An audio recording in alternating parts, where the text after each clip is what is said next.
L'Éternel te bénisse, l'Éternel te bénisse et te garde, fasse lever la lumière de sa face sur toi, use de grâce envers toi et te donne la paix, et te donne la paix.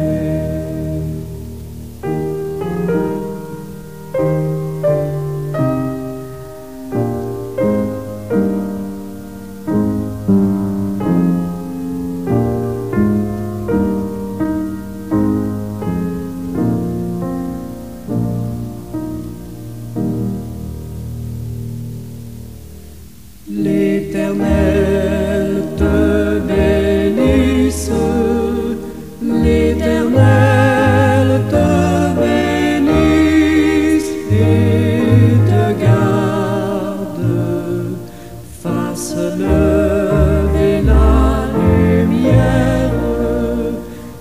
lumière de sa face sur toi,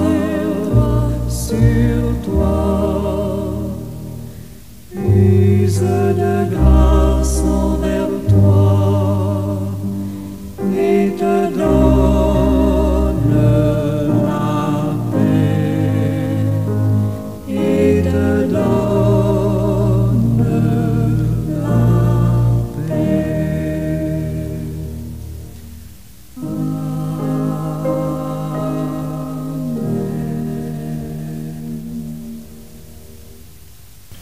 Seigneur éternel, je viens devant toi avec un cœur rempli de gratitude. Je veux te dire merci pour le précieux don du salut que tu as offert par Jésus-Christ.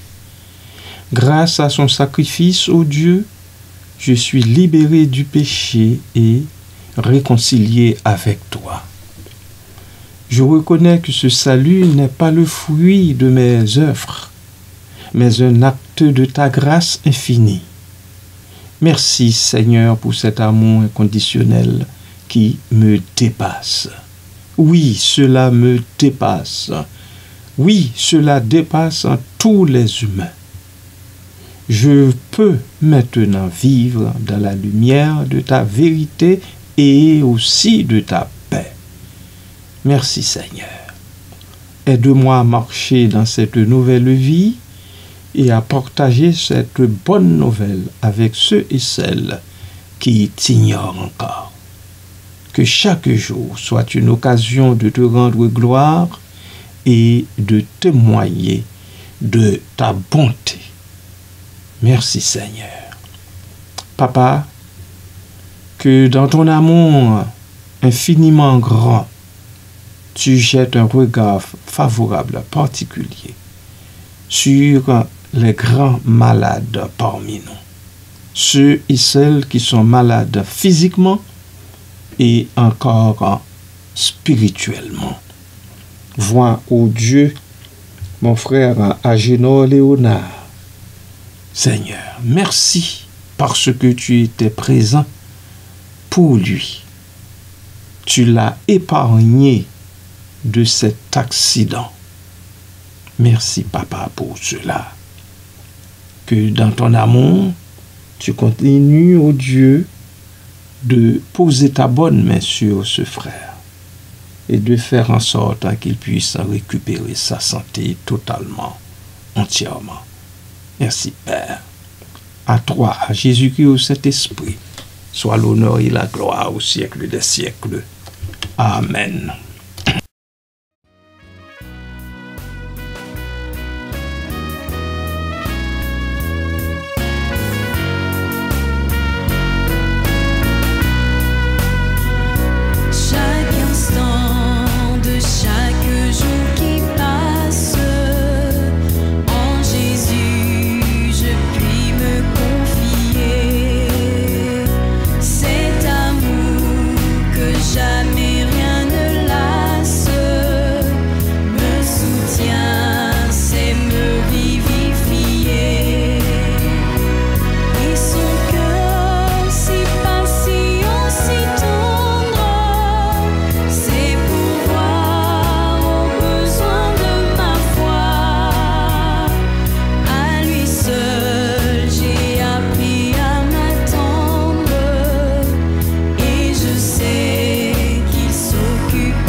Bien-aimés du Seigneur et amis de partout, bon matin, bonjour. Que la paix de Dieu soit avec votre esprit. Tu connais toutes mes défaillances. Mon salut est seul en ta faveur. Tels sont les vers sur lesquels nous allons nous plancher ce matin. Oui, ces deux vers expriment une reconnaissance profonde de la nature humaine imparfaite et une dépendance totale envers la grâce divine pour le salut. Ils articulent un sentiment d'humilité face à la connaissance exhaustive de Dieu et une foi inébranlable en sa miséricorde comme unique source de rédemption. Je pense, bien-aimé, que l'auteur ne pourrait mieux penser et articuler sa phrase. L'analyse de ces vers révèle une tension entre la conscience de la faiblesse humaine et l'espoir placé dans la bienveillance divine. Cette bienveillance divine, oh oui, encore et encore, cette bienveillance divine. Oh, merci Seigneur pour elle. Merci, bon et tendre Père. Merci Seigneur, car après nous avoir délivrés par le sang de l'agneau, tu continues, ô Dieu, d'être bienveillant envers nous les humains. Que toute gloire soit à toi seul, à toujours et à perpétuité. Amen.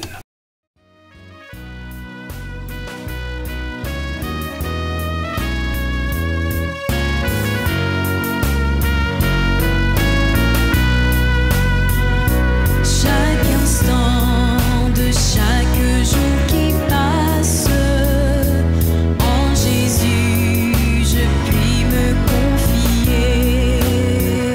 Cet amour que jamais rien ne lasse me soutient, sait me vivifier. Et son cœur si patient, si tendre, c'est pouvoir au besoin de ma foi. À lui seul j'ai appris à m'attendre, et je sais qu'il s'occupe de moi. Aide-moi à n'avoir confiance qu'en toi seul, mon maître, mon Seigneur. Tu connais toutes mes défaillances, mon salut est seul en ta faveur. Tu connais toutes mes défaillances. Ce premier vers établit une relation de transparence absolue entre le locuteur et une entité omnisciente, présumément Dieu. L'expression « toutes mes défaillances » implique une reconnaissance exhaustive des imperfections, des erreurs, des péchés et des faiblesses qui caractérisent l'être humain. L'adjectif « toute » est crucial, car il exclut toute possibilité de dissimulation ou d'omission. Il ne s'agit pas d'une simple confession de quelques erreurs isolées, mais d'une acceptation de la nature fondamentalement imparfaite de soi-même. L'implication de cette connaissance divine est multiple. Premièrement, elle souligne l'impossibilité de se cacher de Dieu. Il n'y a pas de secret, pas de pensée, pas d'action qui échappe à son égard. Cette transparence en peut susciter un sentiment de vulnérabilité, voire de honte, car elle expose l'individu à un jugement potentiel. Deuxièmement, cette connaissance exhaustive peut également être perçue comme une source de réconfort. Le fait que Dieu connaisse toutes les défaillances signifie qu'il comprend pleinement la condition humaine. Il n'est pas ignorant des luttes, des tentations et des faiblesses qui affligent l'individu. Cette compréhension peut ouvrir la voie à la compassion et à la miséricorde. Troisièmement, la reconnaissance de ses propres défaillances est une étape essentielle vers l'humilité. En admettant ses imperfections, l'individu se dépouille de toute prétention à la perfection ou à la suffisance. Cette humilité est une condition préalable à la réception de la grâce divine, car elle reconnaît la nécessité d'une aide extérieure.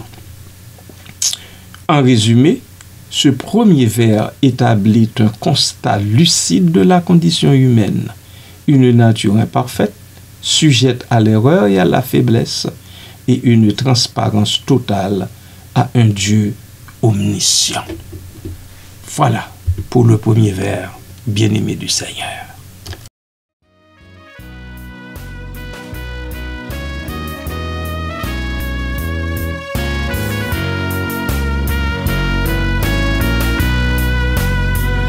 Chaque instant de chaque jour qui passe, en Jésus je puis me confier. Cet amour que jamais rien ne lasse me soutient, sait me vivifier. Et son cœur si patient, si tendre, c'est pourvoir aux besoins de ma foi. À lui seul j'ai appris à m'attendre, et je sais qu'il s'occupe de moi. Et son cœur si patient, si tendre, c'est pourvoir aux besoins de ma foi. À lui seul j'ai appris à m'attendre. Aide-moi à n'avoir confiance qu'en toi seul, mon maître, mon Seigneur. Tu connais toutes mes défaillances, mon salut est seul en ta faveur. Et son cœur si patient, si tendre, c'est pourvoir aux besoins de ma foi. À lui seul j'ai appris à m'attendre, et je sais qu'il s'occupe de moi. Mon salut est seul en ta faveur. Ce second vers exprime une dépendance totale envers la faveur divine pour le salut. Le terme salut peut avoir différentes significations selon le contexte religieux ou philosophique. Il peut se référer à la rédemption du péché, à la vie éternelle, à la libération de la souffrance ou à l'atteinte d'un état de perfection spirituelle. Dans tous les cas, il représente un état désiré, un objectif ultime que l'individu ne peut atteindre par ses propres moyens. L'adverbe seul est essentiel car il exclut toute autre source de salut. L'individu ne peut pas se sauver lui-même par ses propres efforts, bien-aimés, par ses bonnes actions ou par ses mérites. Le salut ne peut être obtenu que par la faveur divine. D'ailleurs, le terme faveur est synonyme de grâce, de miséricorde, de bienveillance ou de don immérité. Il implique que le salut n'est pas quelque chose que l'individu mérite ou gagne, mais quelque chose qui lui est accordé gratuitement par Dieu. Cette notion de grâce est centrale dans de nombreuses religions et notamment dans le christianisme. Et son cœur si patient, si tendre, ses pouvoirs au besoin de ma foi. À lui seul j'ai appris à m'attendre, et je sais qu'il s'occupe de moi. Prends ma main, tiens-moi quand je chancelle. Le chemin est sombre et rocailleux. Oh, permets que je te sois fidèle. Conduis-moi jusqu'au séjour des cieux. Et son cœur si patient, si tendre, ses pouvoirs au besoin de ma foi. À lui seul j'ai appris à m'attendre, et je sais qu'il s'occupe de moi.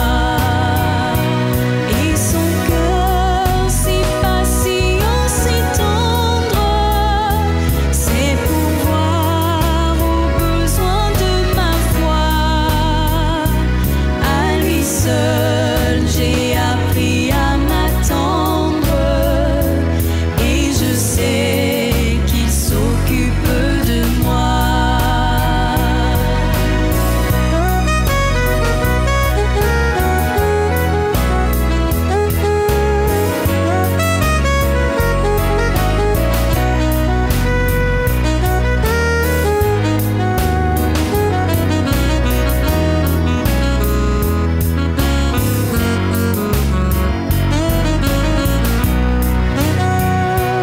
Et son cœur si patient, si tendre, ses pouvoirs au besoin de ma foi. À lui seul j'ai appris à m'attendre, et je sais qu'il s'occupe de moi.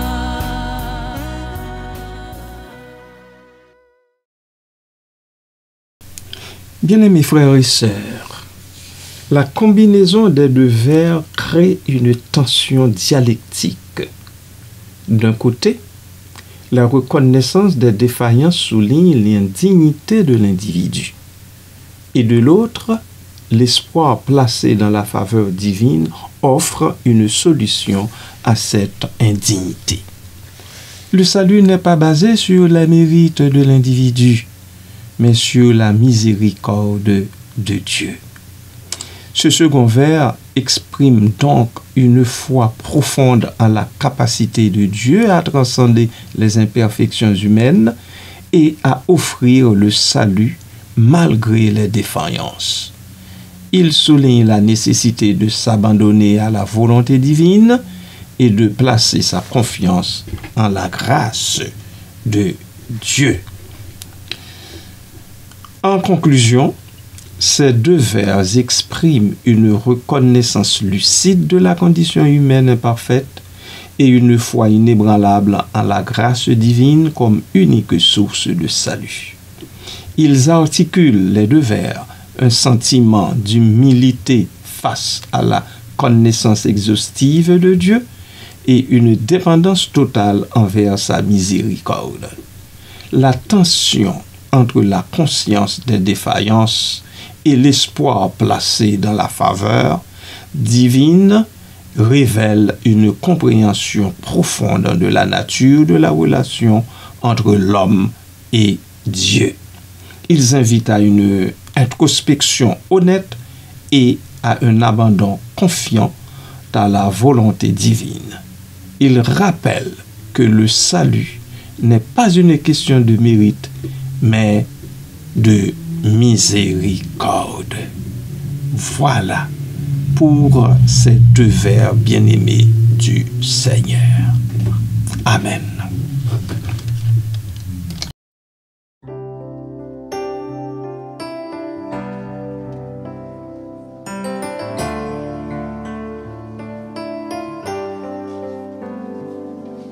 C'est par la grâce que nous venons nous présenter devant toi,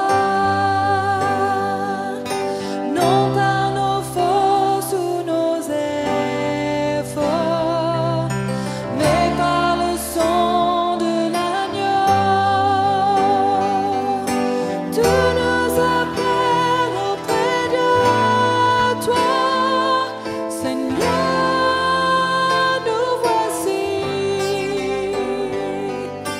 Tu nous attires auprès de toi. Par ta grâce, nous voici. Par grâce, nous voici.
Seigneur Jésus, Père de tendresse, nous venons devant toi avec un cœur lourd, chargé de nos faiblesses, de nos chutes et de toutes ces fois où nous avons déçu ta grâce. Tu connais nos limites mieux que nous, Seigneur. Nos doutes qui nous éloignent de ta lumière, nos paroles blessantes, nos silences coupables, nos choix égoïstes, nos peurs qui paralysent. Seigneur, nous te remettons tout cela un à un, comme un enfant dépose ses jouets brisés dans les mains de son Père. Pardonne-nous, Seigneur. Pardonne-nous, Seigneur, non parce que nous le méritons, mais parce que ta miséricorde est sans fin. Lave notre âme, Seigneur, de toute amertume, et fais de nos faiblesses des lieux où ta force se révèle. Nous ne voulons plus porter seul le poids de nos échecs, Seigneur. Prends-les, bon et tendre Père, et transforme-les. Que nos erreurs deviennent des leçons d'humilité, que nos blessures soient des portes ouvertes à ta guérison, que nos chutes nous rappellent notre dépendance à toi. Merci Seigneur. Merci Papa. Nous nous abandonnons à ta volonté, même si nous ne la comprenons pas. Donnez-nous, ô Dieu, la paix de savoir que tu agis, même dans nos échecs, pour notre bien. Apprends-nous à nous relever avec confiance, à recommencer avec espérance et à aimer comme tu aimes, sans condition. Merci Seigneur Jésus d'intercéder pour nous, pour chacun de nous. Obtiens-nous la grâce de persévérer et de voir un jour comment Dieu a tout transformé. Merci Seigneur. Nous te faisons confiance. Que ta volonté soit faite et non la nôtre, pour le temps et pour l'éternité. Amen.